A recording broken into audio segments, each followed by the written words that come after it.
today me and my partner Jiazhen will be presenting about the same-sex marriage. So when we talk about marriage, it's a commitment of love and also loyalty between two individuals. And it is also a legal contract that permits the benefit to be shared between two individuals, such as hospital visitation rights and also tax breaks. So today we are talking about same-sex. So we need to discuss with you about the homosexuality, which is also known as gay and also lesbian.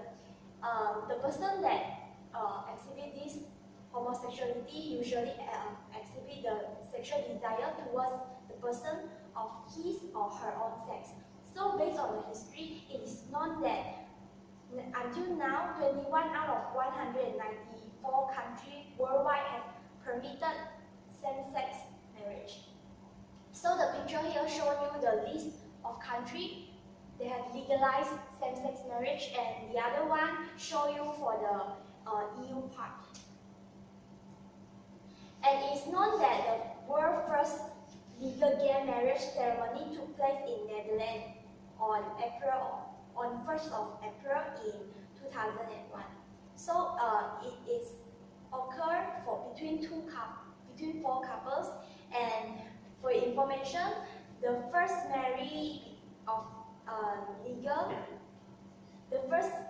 legal gay marriage in US were performed in Cambridge between a massage therapist and employment manager at an engineering firm. So this is the country and also the year that they have legalized same-sex marriage. You can see from here, the US just permitted same-sex marriage in 2015. And the first one is Netherlands, and the latest one is Bermuda. So there's a question that always playing in our mind when we are talking about same-sex marriage. First one is, actually what makes them to become gay or lesbian? Is it natural? Some people claim that there is a gay gene. It is something that we are born to be, so we cannot blame them for being gay or lesbian.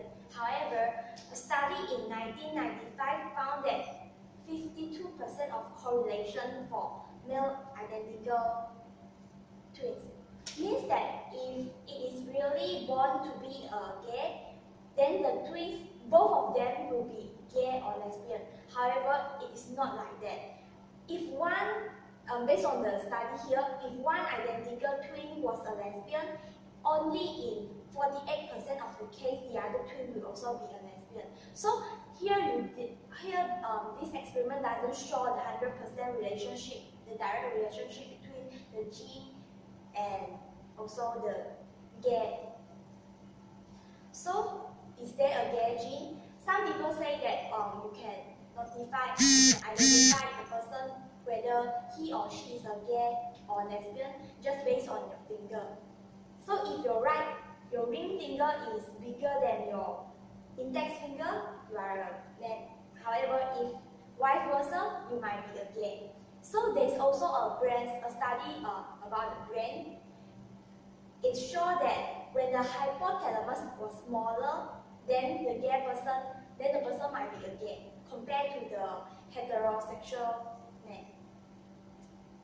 And the second is it a choice? Because the experiment just now showed that not everyone is born to be a gay or lesbian. So the only option is it is a choice. Based on the survey or the research done by previous scientists, it's found that most of the person who is homosexual, they usually experience unusual sexual experience before. In Britain, 35% of boys and 9% of girls say that they are approached for sex by adult homosexual. Means that someone who is homosexual find or looking for the other target, and the target might suffer from the homosexuality afterward. Because in these three countries, or the three states of experiment, Britain, United States, the national widely conducted experiment, show that most of them have been approached by the person before. And also, based on this myth that is it a choice, many of the lesbian or the gay have changed their sexual preference. So means that they are not born to be, because this characteristic can be changed. So in a large random sample, about 85% of lesbian and 54% of homosexual reported the sexual relation with someone of opposite sex. Means that they can be heterosexual. And also many of them feel some normal impulses. They also have the sexual desire towards opposite sex. So the switching and the experimental demonstrated in this kind of studies have identified that homosexuality is a preference and is something that you can change. So now my partner will talk about the legalizing part. Alright, so legalizing same-sex marriage, yes or no? So before we take deep into this question, so I would first like to tell you a little bit about what is the benefits and harms that homosexuality brings to the society. So the first negative arguments that most policymakers give is that homosexuality cannot produce children together. Is that this kind of homosexual, they say that it will further shift the purpose of marriage from producing and raising children to adult gratification. Adult gratification is just, it means that adult pleasure, which is this kind of sexuality is a form of pleasure instead of the sole purpose of marriage, which is to produce offspring.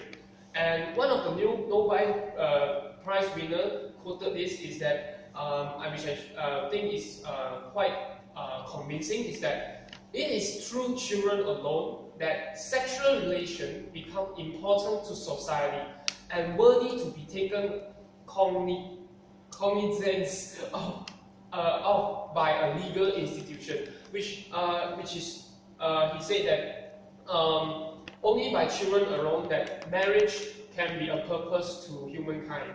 So the second negative point is that a children needs both a mother and a father to be raised properly, and we all know that we all have a woman So girls who have raised apart from their fathers are reportedly at higher risk for early sexual activity and teenage pregnancy. This is one of the research shown. And also another research shown is that children without a mother are deprived of emotional security and unique advice that mother provides. So we can see here is, if you have a gay father and mother, which is you have two male father and mother, you will have suffer the first point, and if otherwise, you will have the second one, which is something that is unique to a female, which is giving emotional security and unique advices from mother to a child. Okay, so on the other side of the argument is that they tend to argue is that if marriage is only for offspring, then why not infertile couples and couples who wish not to marry, wish not to have offspring, be banned from marrying? So that's the other side of the coin, which is said, and also the statistics shown here is that 30% of all households were married couples without children. Married couples are without children, and married couples without children outnumbered the married couples with children by only 9%. So, and also another one is that 6% of married women are infertile. So we can see here there's another argument of the side, which is against one of the most prominent argument of the marriage is for offspring. So the second one is that people also argue that gay couples actually make better parents, actually make good parents. One of the studies show is that lesbian mothers were rated higher than children of heterosexual parents in social and academic competency and had fewer social problems. And also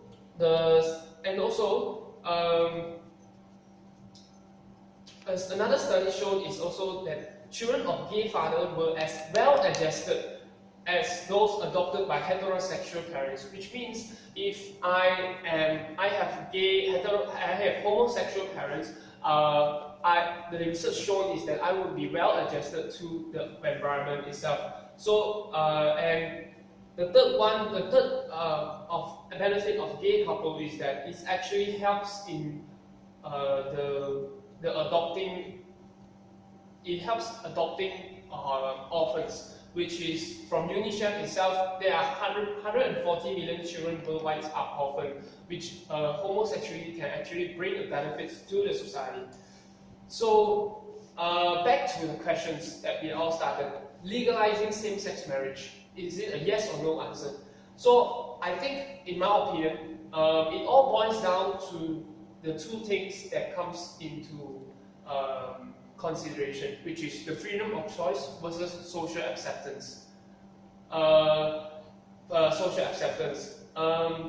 Which is, first of all, is that the freedom of choice of an individual to be able to express his own choice, which is in support of the homosexuality couples, and also the social acceptance, whether or not the people around us accept this, and even regardless of all the benefits or harm, there are always two sides to the coin. But if society would want to legalize same-sex marriage, they would have to see whether the social accept it or not. So yeah, thank you very much. So that's all from us.